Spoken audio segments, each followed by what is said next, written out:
માધવ વિદ્યા સંકુલમાં દરેક વિદ્યાર્થીનું સ્વાગત છે. આપણે શીખીએ ધોરણ 10 ગણિત ચેપ્ટર 10 વર્તુળનો વિડીયો 1. પહેલાં વર્તુળની આપણે સામાન્ય સમજ જેવી પ્રસ્તાવના. આપણે ધોરણ 9માં અભ્યાસ કર્યો છે એ પ્રમાણે એક સમતલમાં એક નિશ્ચિત બિંદુથી એટલે વર્તુળના કેન્દ્રથી અચળ અંતરે આવેલા એટલે અચળ અંતરે ત્રિજ્યા જેટલા અંતરે આવેલા બિંદુઓના સમૂહ એ વર્તુળ કહેવાય છે, જે આપણે વ્યાખ્યા જાણીએ છીએ. આકૃતિમાં તમે જોઈ શકો છો કે આ સમતલ છે, એમાં એક સમતલમાં એક નિશ્ચિત બિંદુ છે. નિશ્ચિત બિંદુથી અચળ અંતરે એટલે આ અંતર બધા સરખા છે. સરખા અંતરે આવેલા આ બધા બિંદુઓના જે સમૂહ છે એનાથી એક વર્તુળ બને છે, અને આપણે વર્તુળની વ્યાખ્યા કહીએ છીએ. અને આ નિશ્ચિત અચળ અંતર જે મળે છે આપણને એને આપણે વર્તુળની ત્રિજ્યા કહેવામાં આવે છે. એટલે ત્રિજ્યાની સંજ્ઞા આવે છે r, અને એ નિશ્ચિત બિંદુ જે સમતલનું છે એને વર્તુળનું કેન્દ્ર કહે છે. કેન્દ્રને આપણે સામાન્ય રીતે O વડે દર્શાવવામાં આવે છે, અથવા તો બીજા કોઈ અંગ્રેજીના અક્ષર આલ્ફાબેટનો ઉપયોગ પણ કરી શકાય છે, P પણ લઈ શકાય છે વગેરે. આપણે વર્તુળ સંબંધિત જુદા જુદા પદો જેવા કે જીવા, વૃત્તખંડ, વૃતાંશ, ચાપ વગેરેનો પણ અભ્યાસ ધોરણ 9માં આપણે કરી ચૂક્યા છીએ. હવે આપણે આગળ વધીએ કે આ વર્તુળ અને રેખાઓની જુદી જુદી પરિસ્થિતિ દર્શાવી છે. જે સમતલમાં વર્તુળ અને રેખા આપેલા હોય તો જુદી જુદી પરિસ્થિતિ દર્શાવે છે. આ પહેલી આકૃતિમાં જ બતાવ્યું છે કે રેખા એ વર્તુળના સમતલની બહાર છે. બીજી આકૃતિમાં છે કે રેખા એ વર્તુળના સમતલમાંથી પસાર થાય છે અને વર્તુળના બે ભિન્ન બિંદુઓને છેદે છે, જેથી આને આપણે છેદિકા કહેવાય, વર્તુળની છેદિકા. અને ત્રીજી આકૃતિમાં બતાવ્યું છે કે વર્તુળ પરનો કોઈ એક બિંદુ એ છે અને એમાંથી એક રેખા પસાર થાય છે, જેને આપણે કહીએ છીએ સ્પર્શક. એ આપણે હમણાં શીખીશું. હવે આપણે સામાન્ય સમજમાં પહેલાં જોઈ લઈએ છેદિકા કોને કહેવાય. તો જે રેખા વર્તુળના બે ભિન્ન બિંદુઓમાંથી પસાર થતી હોય, એટલે પહેલાં સમતલની વાત કરી લેવાની. સમતલમાં કોઈ રેખા વર્તુળ પરના બે ભિન્ન બિંદુમાંથી પસાર થતી હોય તો તેને આપણે તે રેખાને વર્તુળની છેદિકા કહે છે. સ્પર્શક કોને કહે છે? તે સમતલમાં કોઈ રેખા વર્તુળ પરના કોઈ એક બિંદુમાંથી પસાર થાય. આ વર્તુળ પરનો એક જ બિંદુ છે એને એમાંથી પસાર થાય તો આવી રેખાને વર્તુળનો સ્પર્શક કહે છે. હવે આપણે અહીંયા સમજવાનો પ્રયત્ન કરીએ. વર્તુળનો સ્પર્શક જે છે એની વ્યાખ્યા છે, વર્તુળનો સ્પર્શક વર્તુળને ફક્ત એક જ બિંદુમાં છેદતી રેખા છે. જેમ કે આ બિંદુ છે, એમાંથી એક રેખા બનાવીએ તો એક જ બિંદુમાં છેદે છે, તેથી તે વર્તુળનો સ્પર્શક કહે છે એને. હવે શીખીએ આગળ મુદ્દો.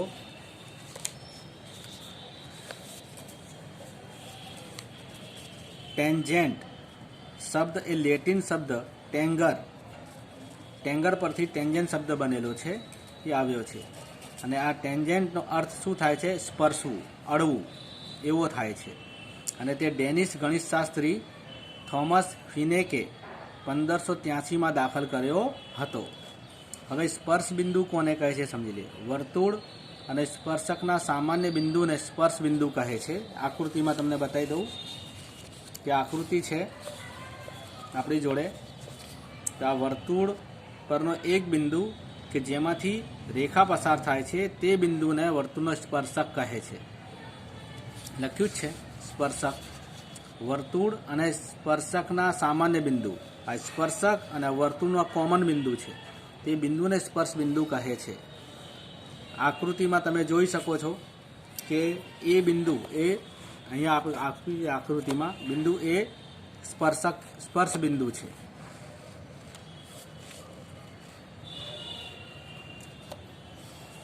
સ્પર્શક PQ વર્તુળને એ બિંદુમાં સ્પર્શે છે તેમ કહેવાય. સ્પર્શ બિંદુમાંથી પસાર થતી ત્રિજ્યાને સમાવતી રેખાને તે બિંદુએ વર્તુળનો અભિલંબ કહે છે.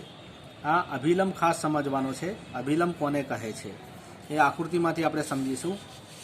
કે લખ્યું છે સ્પર્શ બિંદુમાંથી પસાર થતી ત્રિજ્યા. તો આપણે આ જોઈ લઈએ. આ સ્પર્શ બિંદુમાંથી પસાર થતી આ ત્રિજ્યાને સમાવતી રેખા બનાવીએ આપણે એક. આ રેખાને આપણે અભિલંબ કહેવામાં આવે છે. તે બિંદુએ વર્તુળનો અભિલંબ કહે છે.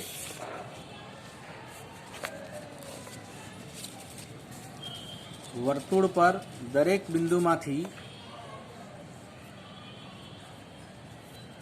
વર્તુળ પરના દરેક બિંદુમાંથી વર્તુળને એક અને માત્ર એક જ સ્પર્શક હોઈ શકે છે. આકૃતિમાં સમજીએ કે અહીંયા આ સ્પર્શ બિંદુ છે, એમાંથી એક જ રેખા દોરી શકાય છે, બીજી દોરી શકાતી નથી. પણ આમ વર્તુળ પર તો અસંખ્ય સ્પર્શ બિંદુ હોય તો અહીંયાથી એક બીજી રેખા બી દોરી શકાય છે.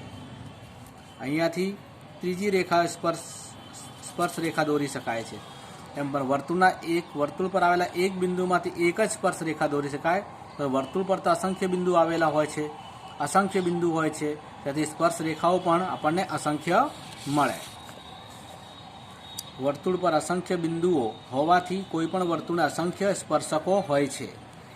વર્તુળના અંદરના ભાગમાં રહેલ બિંદુમાંથી વર્તુળને એક પણ સ્પર્શક ન હોય. એ આપણે જાણીએ છીએ કે વર્તુળની અંદર કોઈ બિંદુ આવેલો હોય તો એમાંથી સ્પર્શક દોરી શકાતો નથી. વર્તુળના બહારના ભાગમાં આવેલ કોઈ પણ બિંદુમાંથી વર્તુળને બે સ્પર્શકો દોરી શકાય છે, જે આપણે સમજી લઈએ. વર્તુળની બહાર આવેલો કોઈ બિંદુ લઈએ આપણે, જેમ કે આ વર્તુળ છે, એની બહાર આવેલ એક બિંદુ લઈએ, તેમાંથી વર્તુળને આપણે બે સ્પર્શકો દોરી શકાય. એક આ રહ્યો અને બીજો અહીંયાથી દોરી શકાય છે. એટલે વર્તુળના બહાર આવેલા બિંદુમાંથી આપણે વર્તુળને બે સ્પર્શકો દોરી શકાય છે, પણ વર્તુળની અંદર આવેલા બિંદુમાંથી સ્પર્શક દોરી શકાતું નથી. જેમાં છેદિકાને અનુરૂપ જીવામાં બે અંત્ય બિંદુઓ સંપાતી હોય એવી છેદિકાનો વિશિષ્ટ કિસ્સો એ વર્તુળનો સ્પર્શક છે. વિશિષ્ટ કિસ્સામાં બને છે આ કે છેદિકાને અનુરૂપ જીવામાં બે અંત્ય બિંદુઓ સંપાતી હોય એવી છેદિકાનો વિશિષ્ટ કિસ્સો એ વર્તુળનો સ્પર્શક છે. વર્તુળની કોઈ છેદિકાને સમાંતર હોય તેવા વર્તુળના બેથી વધુ સ્પર્શકો ન હોઈ શકે. હકીકતમાં વર્તુળની કોઈ આપેલ છેદિકાને સમાંતર હોય તેવા બરાબર બે સ્પર્શકો હોય છે.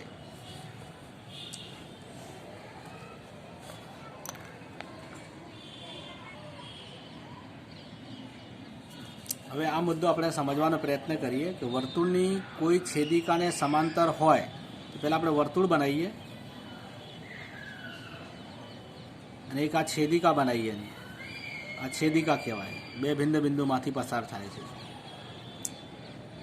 વર્તુળના બેથી વધુ સ્પર્શકો ના હોઈ શકે. તો વર્તુળના ખાલી બે સ્પર્શકો મળી જાય. એક આ બિંદુમાંથી પસાર થતો સ્પર્શક મળી શકે ને એક આ બિંદુમાંથી પસાર થતો સ્પર્શક મળી શકે. એમ વર્તુળની કોઈ છેદિકા હોય તેને સમાંતર વર્તુળ પર બે જ સ્પર્શકો મેળવી શકાય, બેથી વધુ સ્પર્શકો ન હોઈ શકે. હવે પ્રમેય 10.1ની પ્રતિજ્ઞા પહેલાં સમજીશું કે વર્તુળના કોઈ એક બિંદુએ દોરેલો સ્પર્શ બિંદુમાંથી પસાર થતી ત્રિજ્યાને લંબ હોય છે. આ સમજી લઈએ આ શું કહેવા માંગે છે કે વર્તુળ પર દોરેલો કોઈ એક સ્પર્શક અહીંયા બનાવીએ આપણે સ્પર્શક, એ વર્તુળની ત્રિજ્યાને હંમેશા લંબ હોય છે, એટલે કાટખૂણો બનાવે છે. આમ આ ને કા 90 અંશનો ખૂણો બને એમ કહેવાય. ત્રિજ્યાને લંબ હોય છે. સ્પર્શક એ હંમેશા વર્તુળની ત્રિજ્યાને સ્પર્શ બિંદુ આગળ લંબ હોય છે.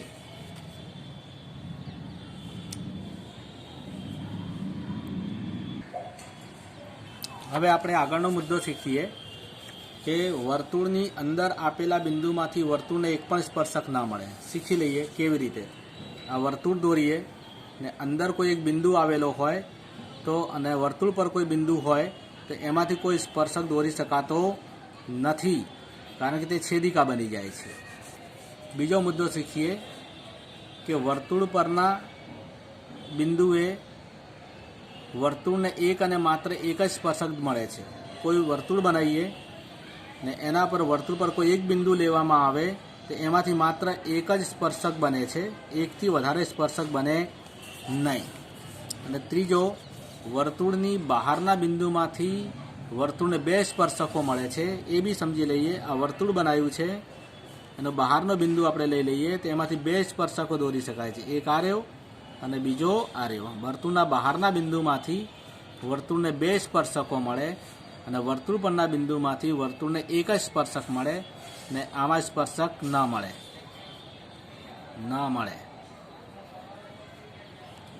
કારણ કે એ છેદિકા બની જાય છે. હવે આગળ શીખીએ આપણે સ્પર્શકની લંબાઈ કોને કહે છે. એ આપણે અહીંયા સરળતાથી સમજી શકીએ છીએ કે વર્તુળની બહારના બિંદુ પી, આ વર્તુળ બનાવ્યું છે, એનો બહારનો બિંદુ, વર્તુળની બહાર આવેલો બિંદુ પી છે અને પીમાંથી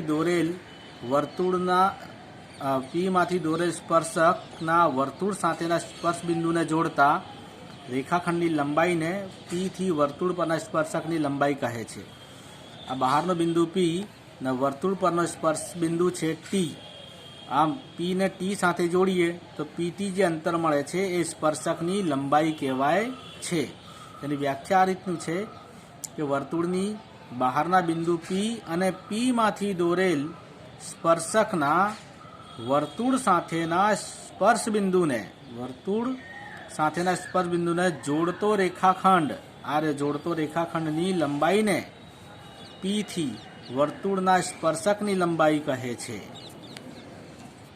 અહીં રેખાખંડ પીટીની લંબાઈ એ પીમાંથી વર્તુળને દોરેલા સ્પર્શકની લંબાઈ કહે છે, અથવા સ્પર્શ બિંદુ અને બહારના બિંદુને જોડતો રેખાખંડની લંબાઈ છે. હવે શીખીએ પ્રમેય 10.2ની પ્રતિજ્ઞા. પ્રમેય પછી સમજી લઈશું. વર્તુળની બહારના બિંદુમાંથી દોરેલા સ્પર્શકોની લંબાઈ સમાન હોય છે, જે આપણે અહીંયા આકૃતિમાં જોઈ શકીએ છીએ. આ વર્તુળ છે, એની બહારનો બિંદુ છે, એમાંથી બે સ્પર્શકો મળે છે તો બંને સ્પર્શકની લંબાઈ હંમેશા સરખી હોય છે.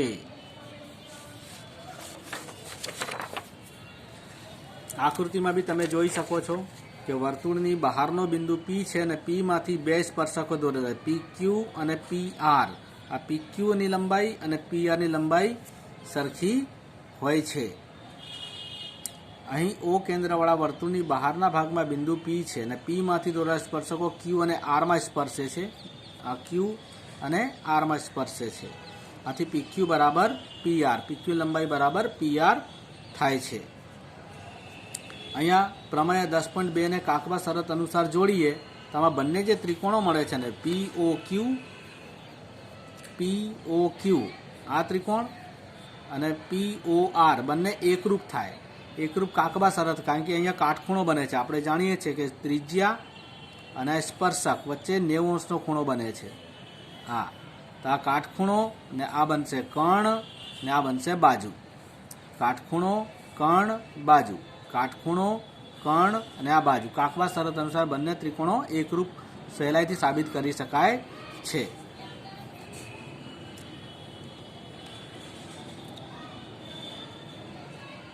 અને આ પરથી એ પણ સાબિત કરી શકાય છે કે ઓપી જે છે આ બંને ત્રિકોણ માટે ઓપી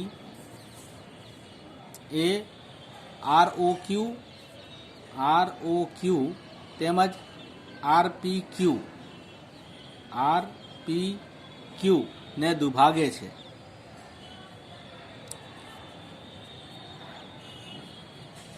આ બે ખૂણા એવું કહી શકાય કે આ બંને ખૂણા પણ સરખા થાય. આ કિરણ બનાવીએ આપણે આને લાંબુ, તો કિરણ પી ઓ એ ખૂણો આર પી ક્યુને દુભાગે છે, એટલે બે સરખા ખૂણા બને.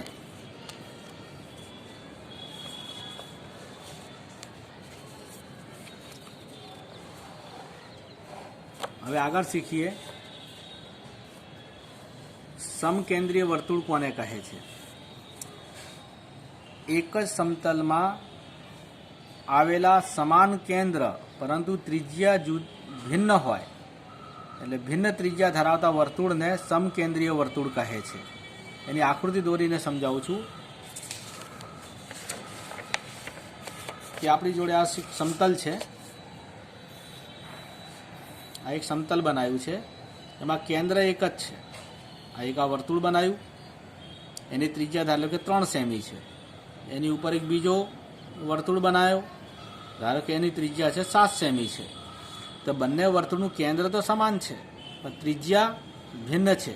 તો આવા વર્તુળોને સમકેન્દ્રીય વર્તુળ કહે છે. તો એક જ સમતલમાં આવેલા 2 કે 2 થી વધુ વર્તુળો કે જેમનું કેન્દ્ર સમાન હોય પરંતુ ત્રિજ્યા ભિન્ન હોય તેવા વર્તુળને સમકેન્દ્રીય વર્તુળ કહે છે. એ આમાં આપેલું છે. એક જ સમતલમાં આવેલા સમાન કેન્દ્ર પરંતુ ભિન્ન ત્રિજ્યાઓ ધરાવતા વર્તુળોને સમકેન્દ્રીય વર્તુળો કહે છે. આ 2 વર્તુળનો છેદ વિશે શીખીએ આપણે. હવે જુઓ, 2 વર્તુળનો છેદ કઈ રીતે શીખાય કે કોઈ સમતલમાં આપેલા 2 વર્તુળની ત્રિજ્યા R1 અને R2 હોય તો તે 2 વર્તુળોનો છેદ માટે 3 પરિસ્થિતિ એટલે 5 શક્યતાઓ. પરિસ્થિતિ 3 છે, શક્યતાઓ 5 બતાવી છે જેના આધારે R1 R2 અને તે વર્તુળના કેન્દ્રો O1 અને O2 વચ્ચેનો અંતર D પર રહેલો છે. એટલે કે બંને વર્તુળની ત્રિજ્યા તેમજ બંને વર્તુળના કેન્દ્ર પર રહેલો છે. હવે આકૃતિ પહેલામાં જોઈએ કે 2 વર્તુળો 2 ભિન્ન બિંદુઓ A અને Bમાં છેદે છે. આ એક વર્તુળ છે O1 કેન્દ્રવાળો, ને આ કેન્દ્ર O2 ધરાવતો બીજો વર્તુળ છે. આ બંને વર્તુળ A અને B બિંદુમાં છેદે છે. એટલે 2 વર્તુળો 2 ભિન્ન બિંદુમાં છેદે છે. તો અહીં ત્રિજ્યાની બાદબાકી કરીએ.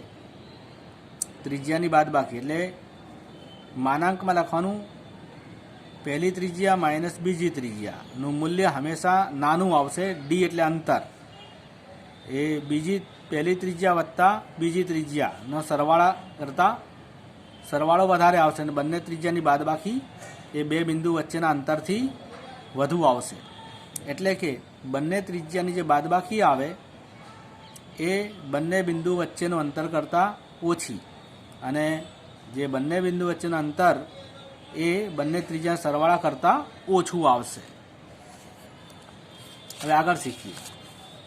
2 વર્તુળો પરસ્પર બહારથી અથવા અંદરથી સ્પર્શે છે તો એક બિંદુમાં છેદી શકે છે.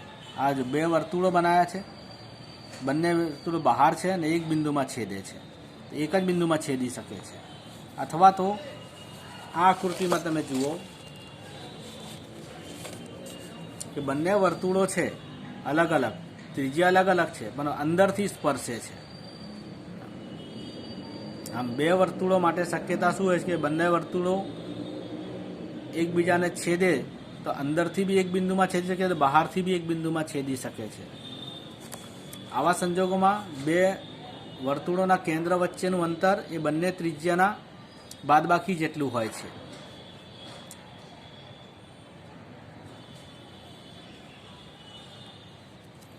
હવે ત્રીજો મુદ્દો, 2 વર્તુળો છેદતા નથી. એનો મતલબ 2 વર્તુળો અલગ અલગ બનાવવાનું.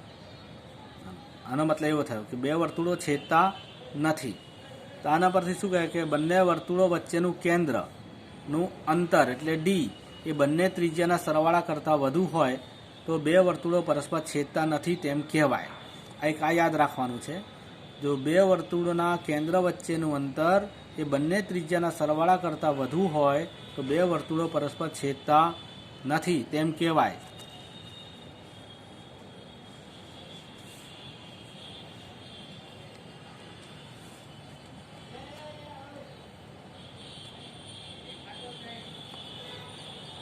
હવે આમાં ધ્યાનથી જુઓ, આ 2 વર્તુળોની એક વર્તુળની અંદર બીજો વર્તુળ છે પણ બંને વર્તુળ એકબીજાને છેદતા નથી.